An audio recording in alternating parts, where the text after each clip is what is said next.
세계 민담 이야기 미국 편 타코마의 보물. 오래오래 전에 타코마 산기슭에 한 할아버지가 살고 있었습니다. 이 인디언 할아버지는 시간만 있으면 여기저기 아무데나 싸돌아다녔기 때문에 어디에 무엇이 있는지를 누구보다 더 잘 알고 있었습니다. 어느 연못에 연어가 많이 살고 있는지도 빠짐없이 알고 있었고, 어느 산, 어느 골, 어느 길목으로 고라니가 다니는지도 낱낱이 알고 있었습니다. 그러나 이 할아버지가 좋아하는 것은 히아쿠아 뿐이었는데, 그것은 그 할아버지와 같은 패거리의 인디언들이 돈으로 쓰는 조그맣고 오목한 조개 껍데기였습니다. 이 할아버지는 자기 부족 가운데서 가장 큰 부자가 되고 싶어 했습니다. 할아버지는 무척 부지런했어요. 그래서 하루도 쉬지 않고 낚시질하거나 덫을 놓아서 많은 연어와 고라니를 잡았습니다. 할아버지는 자기가 잡은 것을 한 번도 거저 이웃에게 나누어 준 적이 없었습니다. 히아쿠아를 가지고 오는 사람에게만 연어와 말린 고라니 고기를 나누어 주었습니다. 그리고 이웃들이 함께 모여서 하는 사냥이나 잔치에는 코끝도 내보이지 않았습니다. 오랫동안 한솥밥을 먹고 살아온 마누라가 목걸이를 하고 싶다고 히아쿠아를 달라고 졸라대도 할아버지는 눈 한번 꿈쩍하지 않았어요. 할아버지의 집에는 이제까지 모아놓은 히아쿠아가 산더미처럼 쌓여 있었습니다. 그러나 할아버지는 그 많은 히아쿠아로도 만족할 줄 몰랐어요. 그래서 호젓한 냇물에 낚시를 담그고 있을 때면 가끔 자기를 지켜주는 넋이 더 많은 히아쿠아를 찾게 도와주었으면 하고 바랐습니다. 마을 사람들이 모두 모여서 춤추는 날이었어요. 그날도 할아버지는 고라니를 사냥하러 숲속으로 들어갔습니다. 그런데 숲속에서 자네 용감한가? 내 보물이 감추어져 있는 동굴까지 갈 수 있겠어? 하고 묻는 소리가 들리는 듯 했어요. 할아버지는 보물이라는 소리에 귀가 번쩍 뜨였습니다. 할 수 있고 말고요. 할아버지는 큰 소리로 대답했습니다. 있고 말고요. 할아버지의 말은 산울림이 되어 타코마 산의 큰 바위들과 눈 덮인 빈터에서 메아리쳐 되돌아왔습니다.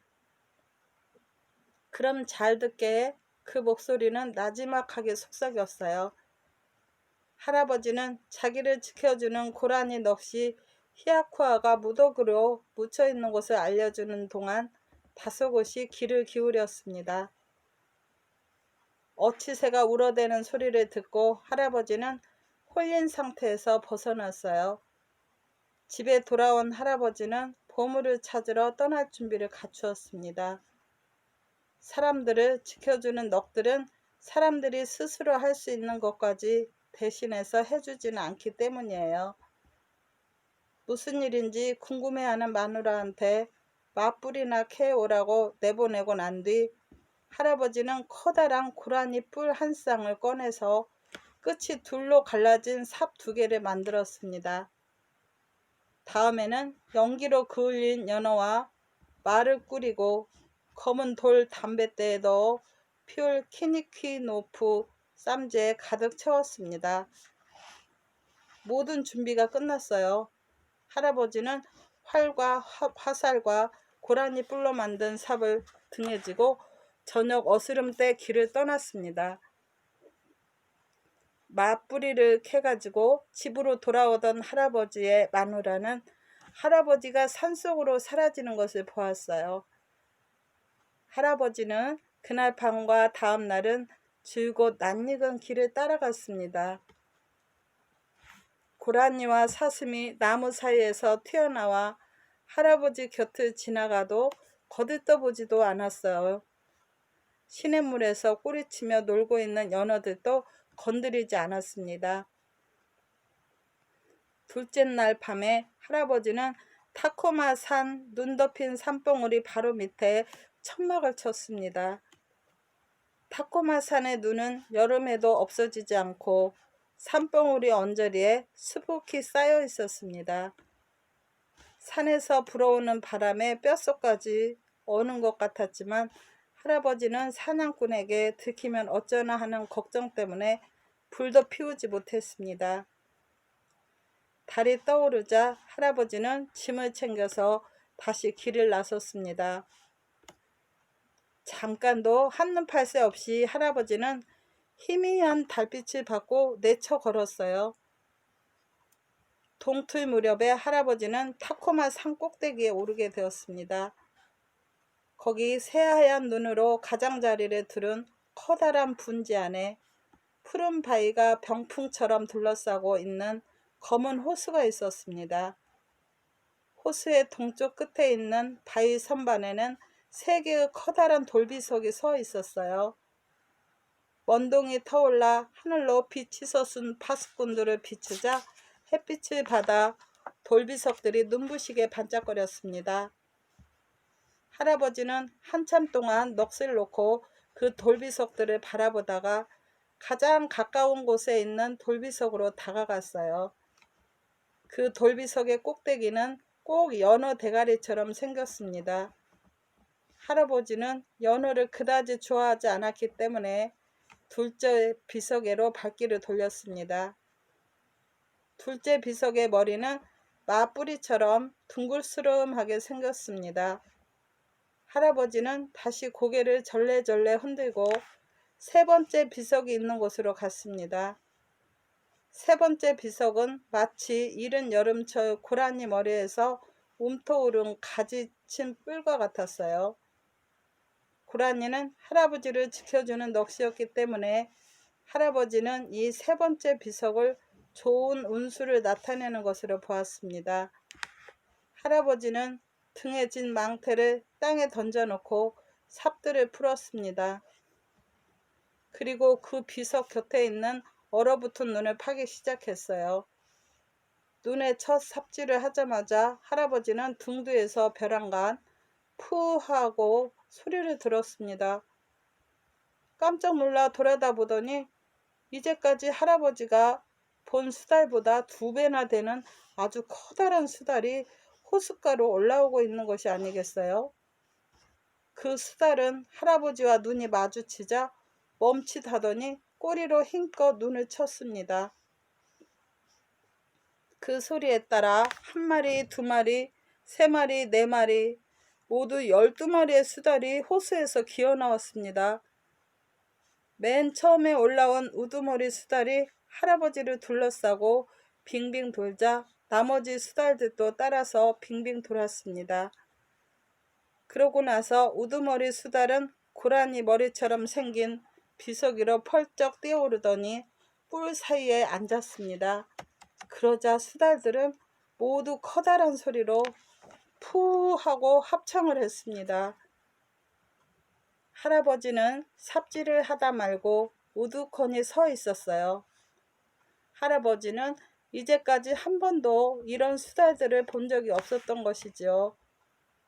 그러나 할아버지는 히아쿠아를 많이 주겠다는 약속을 생각해내고 다시 눈을 파기 시작을 했습니다.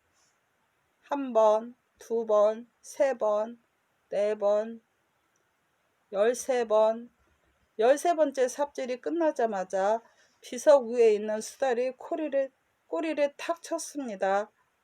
그러자 밑에 있던 수달들도 덩달아서 눈 위에 꼬리를 탁탁탁 쳤습니다.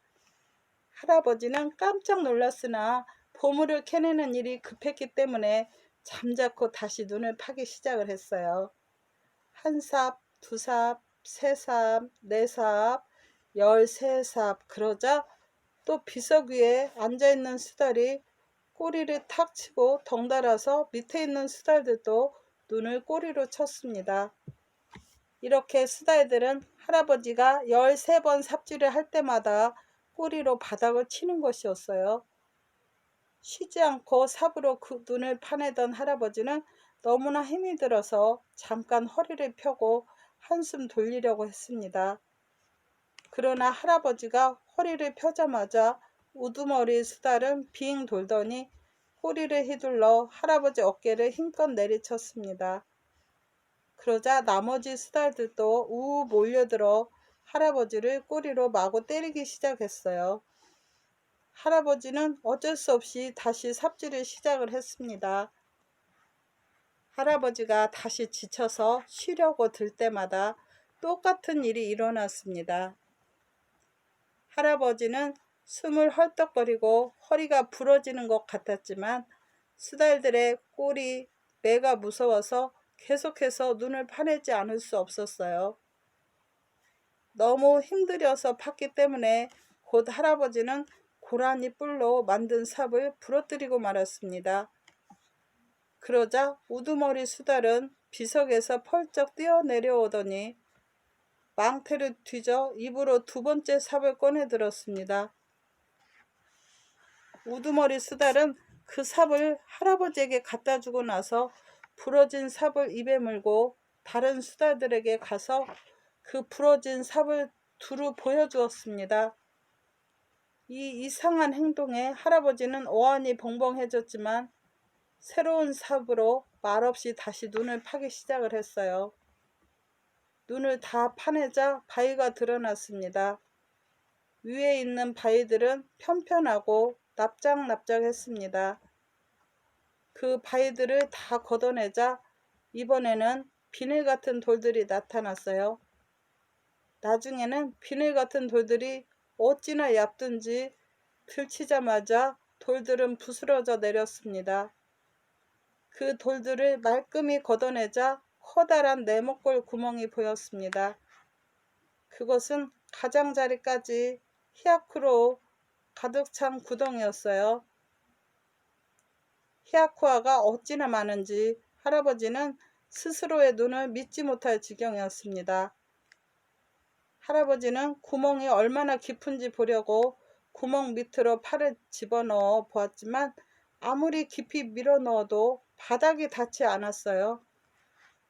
귀중한 조개 껍데기가 헤아릴 수도 없을 만큼 많이 간직되어 있었던 것입니다. 히아쿠아는 길고 단단한 고라니 힘줄에 꿰어져 있었어요. 할아버지는 꿰미 넷을 허리에 둘렀습니다. 한쪽 어깨에 셋씩 6개를, 양쪽 어깨에 비껴 맸습니다. 그리고 양손에는 5개미 모두 10개미를 들었어요. 이렇게 해서 티 하나 없이 눈부시게 하얀 히아쿠아 20개미를 차지하게 되었는데 조개 껍데기 하나하나가 모두 크고 매끈하고 흠집이 없이 아름다운 것이었어요. 할아버지는 아직도 히아쿠아로 가득 차 있는 구멍을 얇은 돌판으로 덮고 그 위에 눈을 쓸어 모아 파낸 흔적이 보이지 않게 한 뒤에 그 꿰미들을 가지고 일어섰습니다. 벼락 부자가 되고 나니 입이 한방만해져서 할아버지는 고라니 넋에게 고마움을 표시해야 한다는 것조차 까맣게 잊어버리고 말았어요. 그리고 감사의 표시로 돌비석들에게 히아쿠아를 바치는 것도 잊어버렸습니다. 할아버지는 심지어 고맙다는 인사말까지도 남기지 않고 조개 껍데기를 깡그리 다 챙겨서 분화구의 가장자리로 기어오르기 시작을 했어요.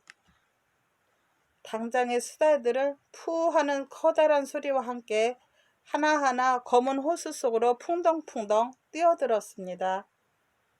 그리고 꼬리로 물을 때리기 시작을 했어요. 철썩, 철썩, 철썩. 눈을 헤치고 할아버지가 분화구 위를 올라가는 동안에 계속해서 철썩거리는 소리가 뒤에 따라붙었습니다. 할아버지는 분화구 가장자리에 이르자 한숨을 돌리고 뒤를 돌아다 보았습니다. 그런데 보세요. 호수 한가운데서 짙은 안개가 피어오르더니 그 안개 밑에서 시커먼 먹장구름이 생겨나 그곳을 지키는 넋들의 힘을 입어 할아버지가 있는 쪽으로 마구 휘몰아쳐 오는 것이 아니겠어요? 순식간에 바람이 귀청을 찢은 듯이 불어치고 하늘은 깜깜해졌습니다. 할아버지는 허겁지겁 분화구 가장자리에서 벗어나 산 밑으로 내려가기 시작을 했어요. 그러나 한마장도 채 못 가서 폭풍은 할아버지의 등을 사정없이 후려쳐서 할아버지를 눈 위에 쓰러뜨렸습니다. 히아쿠아를 꼭 움켜쥔 할아버지의 귀에 성난 넋들의 비웃음 소리가 점점 크게 울려왔습니다. 하하, 히아쿠아, 하하하. 할아버지가 간신히 몸을 추스려 일으켜 세울 때마다 일진 광풍이 할아버지를 다른 눈더미 속에 밀어붙여 쓰러뜨리고는 했습니다. 마침내 할아버지는 그 넋들에게 재물을 바치리라 마음먹었어요. 할아버지는 돌개바람 속으로 자기 왼손에 쥐고 있는 금쪽 같은 히아쿠아 5개미를 던졌습니다. 얼마 동안 바람이 잠잠해졌어요. 그러더니 다시 앞서보다 더 시커멓고 크고 매운 폭풍이 일기 시작을 했습니다. 그리고 폭풍우 속에서 다시 무시무시한 웃음소리가 들려왔어요. 하하, 히아쿠아, 하하하. 겁에 질려서 할아버지는 한 개미 또 한 개미 그 귀한 조개 껍데기들을 폭풍 속에 던졌습니다.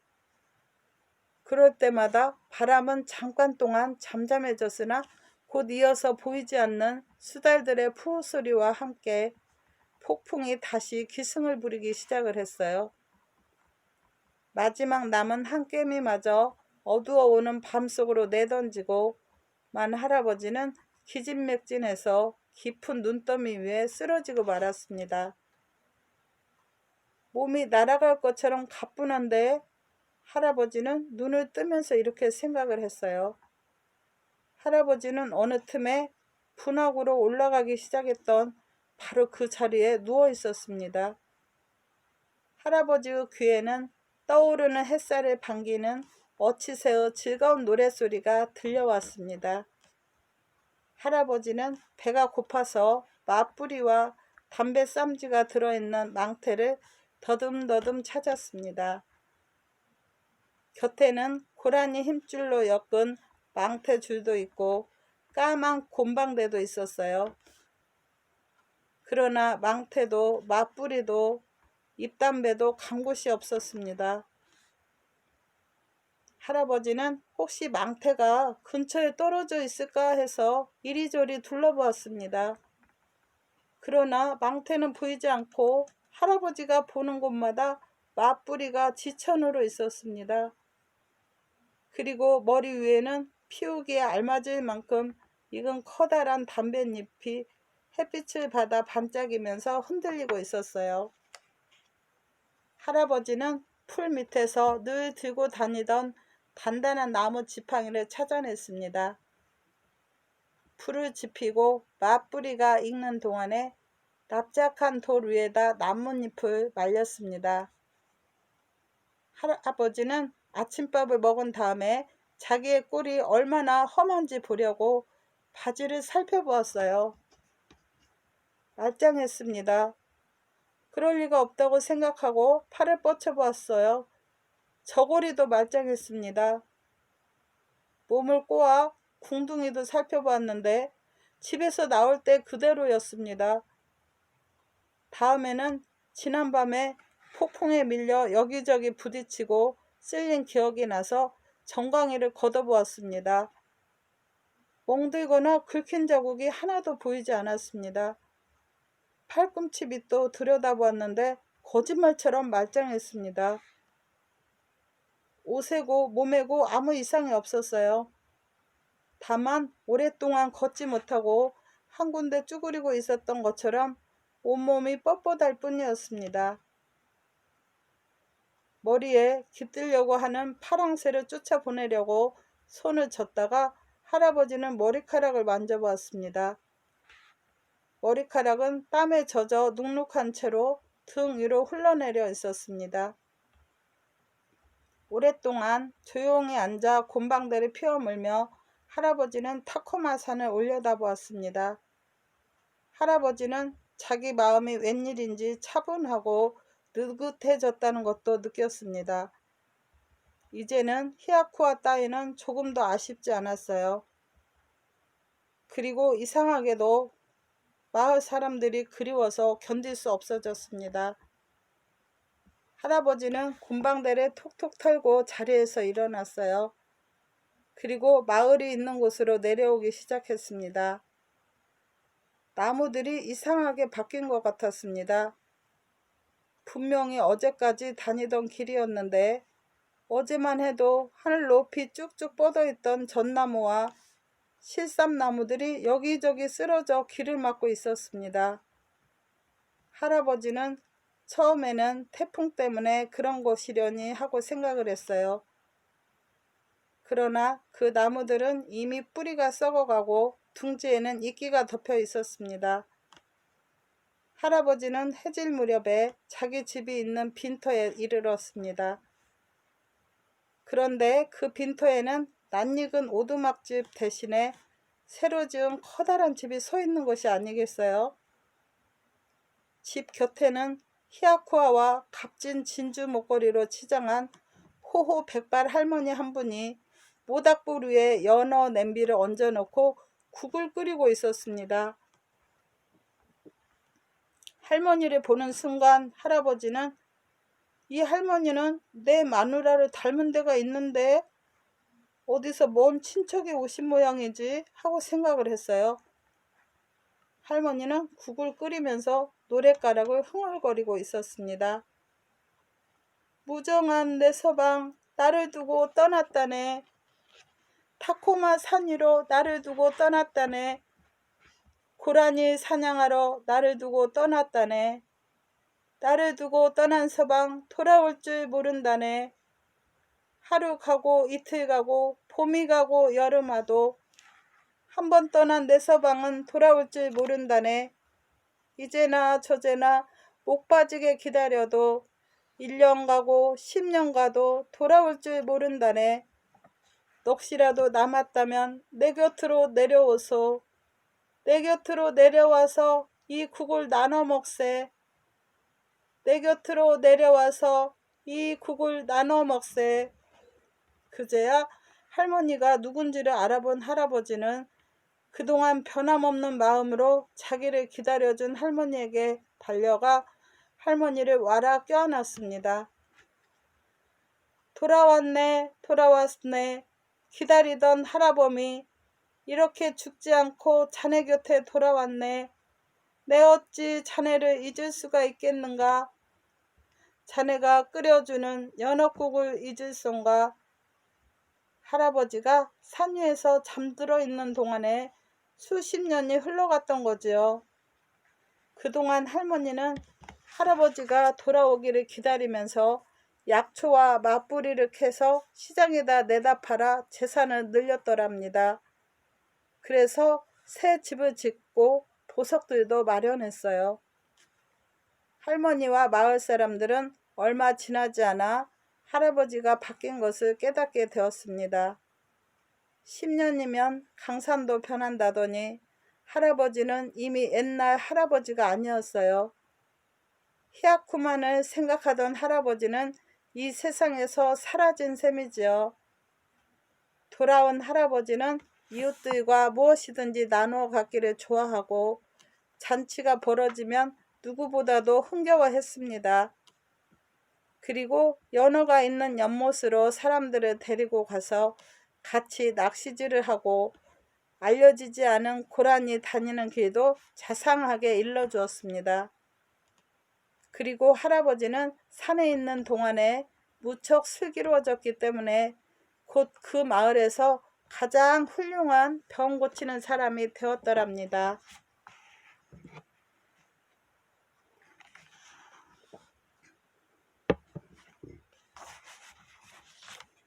작은 곰.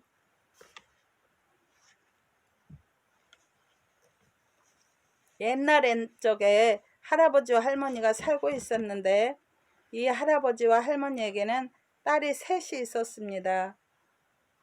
그런데 딸 셋 중에 막내딸은 사람이 아니라 작은 곰이었어요. 할아버지와 할머니는 너무나 가난했기 때문에 딸들이 시집갈 나이가 되었는데도 시집을 보낼 수가 없었습니다. 그래서 어느 날 큰딸과 둘째 딸은 팔자를 고치려고 집을 나서게 되었어요. 막내는 곰이었기 때문에 데리고 나서지 않았습니다. 만일에 사람들이 형제들 가운데 곰이 있는 것을 알면 아무도 아내로 삼으려고 들지 않을 것이라고 생각했기 때문이에요. 그런데 얼마쯤 가다가 뒤돌아보니 작은 곰이 쫄랑쫄랑 뒤따라오는 것이 보이지 않겠어요? 큰딸과 둘째 딸은 막내가 따라오는 것이 귀찮아서 다시 집으로 데려와 천막집 기둥에 꽁꽁 묶어 놓았습니다. 그리고 난 뒤에 다시 길을 떠났어요. 두 딸은 조용한 숲길로 접어들었습니다. 그런데 얼마쯤 갔노라니까 바람도 불지 않는데 등 뒤에서 나뭇가지 흔들리는 소리가 부스럭부스럭 들리지 않겠어요? 뒤돌아보니 다시 작은 곰이 따라오고 있었습니다. 작은 곰의 등에는 문기둥이 그대로 묶여 있었습니다. 언니들은 화가 나서 기둥을 풀어주고 이번에는 막내를 커다란 바위에 묶어 놓았습니다. 그리고 나서 다시 서둘러 길을 떠났습니다. 얼마 지나지 않아 언니들은 강가로 왔습니다. 그런데 많은 비가 내린 뒤여서 강물이 불어나 강을 건널 수 없었어요. 언니들이 강물을 바라보며 어쩔 줄 몰라 하고 있을 때 등 뒤에서 무거운 발자국 소리가 쿵쿵 하고 들려왔습니다. 언니들은 깜짝 놀라 뒤를 돌아다 보았어요. 그랬더니 막내가 이번에는 커다란 바위를 등에 맨 채로 따라오고 있는 것이 아니겠어요? 언니들은 바위를 풀어주었습니다. 막내는 그 큰 바위돌을 강 한가운데로 던지더니 소나무를 뿌리채 뽑아 그 위에 얹었어요. 그렇게 해서 셋은 강을 건너게 되었습니다. 이번에는 언니들이 작은 곰을 쫓아보내지 않았어요. 오래오래 걸은 뒤에 세 딸은 외땅 천막집을 보았습니다. 그 천막 속에는 늙은 할멈이 두 딸과 함께 살고 있었어요. 늙은 할멈은 세 딸들을 보더니 이 근처에 사는 아가씨들이 아닌 것 같은데 어디로 가는 거지? 하고 물었습니다. 집안이 어려워서 살 길을 찾아 나섰어요. 큰언니가 대답했어요. 쯧쯧 가엾기도 하지. 날이 어두워오니 오늘은 우리 집에서 쉬어가구려. 늙은 할멈은 이렇게 말하고 셋을 천막 안으로 데리고 갔습니다. 두 언니는 밥을 먹자마자 천막 구석에서 잠이 들어버렸습니다. 그러나 작은 곰은 늙은 할멈과 불을 쬐면서 이 이야기 저 이야기를 나누면서 밤이 깊도록 앉아 있었어요. 마침내 할멈이 끄덕끄덕 졸기 시작을 했습니다. 작은 곰도 불 곁에 누워 눈을 감았어요. 얼마쯤 그러고 있노라니까 늙은 할멈은 소리 없이 슬그머니 일어서더니 부엌에 가서 커다란 식칼을 꺼내들고 숫돌에 갈기 시작을 했어요. 작은 곰은 살며시 실눈을 뜨고 그것을 지켜보다가 애치하고 재차기를 했습니다. 그러니까 깜짝 놀란 할멈은 얼른 식칼을 치우더니 불 곁으로 와서 자는 채 했습니다. 할멈은 작은 곰이 다시 깊이 잠들기만 기다리고 있었어요. 그러다가 할멈은 정말 잠이 들고 말았습니다. 작은 곰이 살며시 일어나서 발끝으로 걸어 언니들이 자고 있는 곳으로 갔습니다. 언니, 언니, 빨리들 일어나. 마귀 할멈이야. 작은 곰이 두 언니의 귀에 속삭이자 두 언니는 눈을 번쩍 떴습니다. 셋은 숨을 죽이고 천막을 빠져나와 정신없이 달아났습니다. 아침에 눈을 뜬 마귀 할멈은 손님들이 달아나 버린 것을 발견하고 화가 머리 꼭대기까지 치밀어 올랐어요. 마귀 할멈은 당장에 하늘로 번쩍 뛰어올라 해를 따 내렸습니다. 나귀 할멈은 해를 천막 속에 감추어 버리면 어둠 속에서 작은 곰과 언니들이 길을 잃게 되리라고 생각했던 것이지요. 그렇지만 작은 곰이 앞장을 서고 언니들이 그 뒤를 따라서 나귀 할멈의 천막에서 멀리 떠날 수가 있었습니다. 한참 동안 어둠을 뚫고 가고 있으려니까 저쪽에서 횃불을 든 사람이 나타났어요. 그 사람은 횃불을 들고 웅덩이도 비추어 보고 나무 숲 사이도 비추어 보느라고 이리저리 헤매고 있었습니다. 아저씨, 무엇하고 계세요? 하고 물었더니 갑자기 해가 없어져서 해를 찾고 있는 중이란다 하고 대답을 했습니다. 세 딸들은 그 사람을 따라 마을로 갔어요. 아주 큰 마을이었는데 그 마을 사람들은 모두 손에 횃불을 밝혀들고 이리저리 돌아다니고 있었습니다. 저분들도 모두 해를 찾고 있는 거예요? 하고 물으니까 그 사람은 그렇단다. 해가 없어져 버리면서 우리 마을을 다스리는 족장님께서 병이 나셨지. 그리고 온통 깜깜하니까 살 수가 없게 되어버리고 말았단다. 그래서 모두들 저렇게 해를 찾고 있는 거란다 하고 대답을 했습니다. 그 사람은 셋을 데리고 족장이 사는 집으로 갔어요.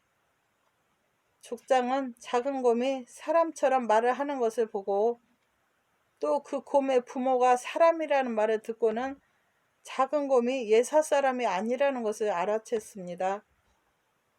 그래서 작은 곰에게 해를 다시 찾아올 수 있겠느냐고 물었어요. 찾아올 수 있어요. 작은 곰이 대답을 했습니다. 그렇지만 부탁드릴 게 있어요. 저에게 단풍나무 설탕을 2줌 마련해 주세요. 그리고 해를 찾아오면 족장님의 큰 아들을 저에게 주겠다고 약속을 해주세요. 족장은 그렇게 하겠다고 약속을 했습니다. 작은 곰은 단풍나무 설탕을 받아들고 나귀 할멈이 사는 천막으로 되돌아갔습니다. 작은 곰은 나귀 할멈의 천막 위로 올라가 나귀 할멈이 밥 지을 때까지 기다렸어요. 그리고 나귀 할멈이 솥에다 쌀을 안치자 천막 꼭대기에 나 있는 구멍 틈으로 해서 솥 안에 설탕을 뿌렸습니다. 할멈은 솥에서 김이 나자 간이 맞는지 어쩐지 보려고 밥을 한술 떠서 맛보았습니다. 이상하다. 왜 이렇게 달지? 나귀 할멈은 투덜거리면서 솥에 물을 찾아 천막 밖으로 나갔습니다. 할멈이 나가자마자 작은 곰은 천막에서 사뿐 뛰어내려 천막 안으로 달려갔습니다. 그리고 보자기 안에 감추어진 해를 꺼내서 하늘로 힘껏 던졌어요. 다시 마을로 돌아오자 족장은 약속대로 작은 곰에게 맏아들을 주었습니다. 작은 곰은 그 아들을 큰언니에게 신랑감으로 선사했습니다. 나귀 할멈이 하늘에 다시 해가 떠 있는 것을 보고 화가 났습니다. 화가 나도 단단히 났어요. 그래서 이번에는 하늘에 떠 있는 달을 따서 감춰버렸습니다. 마음씨 좋은 늙은 족장은 다시 병이 나서 자리에 누웠어요. 밤마다 온통 깜깜해서 마을 마당에서 춤추고 놀 수도 없고 아이들이 술래잡기도 할 수 없었기 때문이에요. 족장은 또 작은 곰을 불러서 달을 되찾아올 수 없겠느냐고 물었습니다. 되찾아올 수 있어요. 작은 곰이 대답을 했습니다. 소금 2줌을 주시고 달을 찾아온 다음에 둘째 아들을 주겠다고 약속하시면요. 이 말을 듣고 족장은 고개를 끄덕였습니다. 작은 곰은 소금을 받아들고 나귀 할멈의 천막 꼭대기로 올라가 끓고 있는 죽 솥에 소금을 뿌렸습니다. 다시 나귀 할멈은 투덜거리며 물을 찾으려고 밖으로 나갔어요. 작은 곰은 천막 안에서 달을 찾아가지고 나와 하늘에 던졌습니다. 마을에 돌아온 작은 곰은 추장의 둘째 아들을 받아 둘째 언니에게 신랑으로 주었습니다. 마귀 할멈은 화가 머리 꼭대기까지 나서 펄펄 뛰었습니다. 화가 나서 이리저리 하늘을 쳐다보다가 이번에는 북극성을 따서 천막 안에 감춰버렸습니다. 마음씨 좋은 늙은 족장은 이번에도 알아눕게 되었어요. 북극성이 없으면 사냥꾼이나 쌀을 거두려고 멀리까지 간 사람들이 길을 찾을 수가 없기 때문이었어요. 그래서 족장은 다시 작은 곰을 불렀습니다. 자꾸 어려운 부탁을 하게 돼서 미안하지만 우리에게 북극성도 되찾아다오. 족장이 이렇게 부탁하자 작은 곰은 저에게 단풍나무, 설탕 2줌과 막내 아들을 주세요 하고 말했습니다. 족장은 이번에도 고개를 끄덕거렸습니다. 작은 곰은 마귀 할멈의 천막으로 가서 솥에다 설탕을 뿌렸습니다. 그리고 마귀 할멈이 물을 찾으러 밖에 나간 틈을 타서 천막 안으로 들어가 북극성을 찾아내어 하늘로 던졌습니다. 족장은 막내 아들을 곰에게 주고 싶지가 않았어요. 막내 아들이 맏아들이나 둘째 아들보다 훨씬 더 똑똑했기 때문에 나중에 막내 아들에게 족장 자리를 물려줄 셈이었습니다. 그래서 족장은 작은 곰에게 어려운 부탁을 했습니다. 마을에서 오래전에 잃어버린 말과 방울 달린 말 목걸이를 함께 찾아달라는 것이었어요.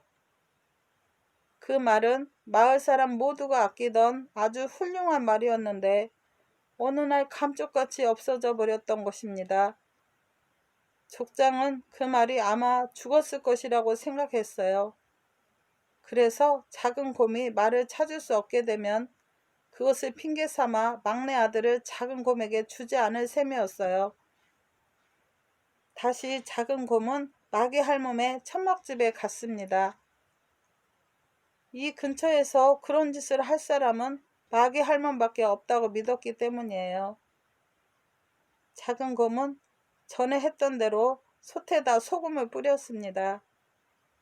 마귀 할멈은 요즘에는 이상하단 말이야.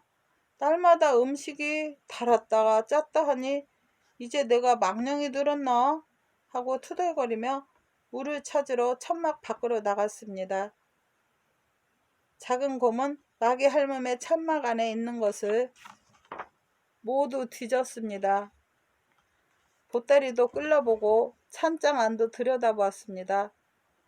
그러다 마침내 거꾸로 덮어놓은 동이 안에서 족장의 말을 찾아냈습니다. 작은 곰은 말의 목에서 살그머니 말 목걸이를 벗기기 시작했어요. 말을 몰고 갈 때 방울소리가 딸랑딸랑 울리면 틀림없이 마귀 할멈에게 들킬 때니까요. 그러나 말 목걸이를 거의 다 벗길 무렵에 말이 간지럼을 참지 못하고 그만 고개를 저었습니다. 딸랑딸랑 말방울 소리가 천막 안에 울려 퍼졌습니다. 방울 소리를 들은 마귀 할멈은 불이 나게 천막 안으로 쫓아 들어왔어요. 마귀 할멈은 작은 곰의 목덜미를 꼭 붙들어서 높은 나무 위에 걸어놓은 자루 속에 집어넣어 버렸습니다. 그런 다음에 마귀 할멈은 작은 곰을 혼내주려고 회초리를 찾으려고 숲으로 들어갔습니다. 작은 곰은 이빨로 자루를 물어뜯어 구멍을 냈어요. 그리고 나무에서 내려와 다시 천막 속에 들어가 소리 없이 말 목걸이를 벗겨냈습니다. 이번에는 말도 움직이지 않고 점잖게 있었습니다. 작은 곰은 말 목걸이를 손에 들고 말 고피를 끌고 발소리를 죽이면서 마을로 돌아왔습니다. 작은 곰은 족장에게 말을 끌고 갔습니다. 족장은 할 수 없이 작은 곰에게 신랑감으로 막내 아들을 주었어요. 그러나 작은 곰에게 장가간 막내 아들은 조금도 즐겁지가 않았습니다. 털이 북실북실 난 데다가 꼬리까지 달린 곰과 함께 산다는 건 생각만 해도 죽고 싶을 정도로 싫었습니다. 작은 곰은 막내 아들이 자기를 어떻게 생각하고 있는지 잘 알고 있었어요. 그래서 어느 날 밤 작은 곰은 막내 아들에게 이렇게 말을 했습니다. 나를 불 속에다 던져 넣어 주세요. 그 말을 듣자 막내 아들은 겉모습만 보고 작은 곰을 싫어한 자신이 부끄러워졌습니다. 그렇게 할 수는 없소. 막내 아들은 고개를 저었습니다. 아니에요. 꼭 그렇게 해주셔야 해요. 제 소망이니까요. 작은 곰이 너무나 애절하게 부탁했기 때문에 막내 아들은 망설이다가 작은 곰의 소원대로 불 속에 던졌습니다. 그러자 이게 웬일일까요? 불길이 환히 타오르더니 불꽃 속에서 아리따운 처녀가 걸어 나오고 있는 것이 아니겠어요? 아리따운 여자로 바뀐 작은 곰과 함께 족장의 아들은 셀 수 없이 많은 황금빛 여름을 맞았습니다. 사람으로 바뀐 뒤에도 마을 사람들은 막내딸을 작은 곰이라고 불렀답니다. 감사합니다. 항상 편안하시고 건강하세요.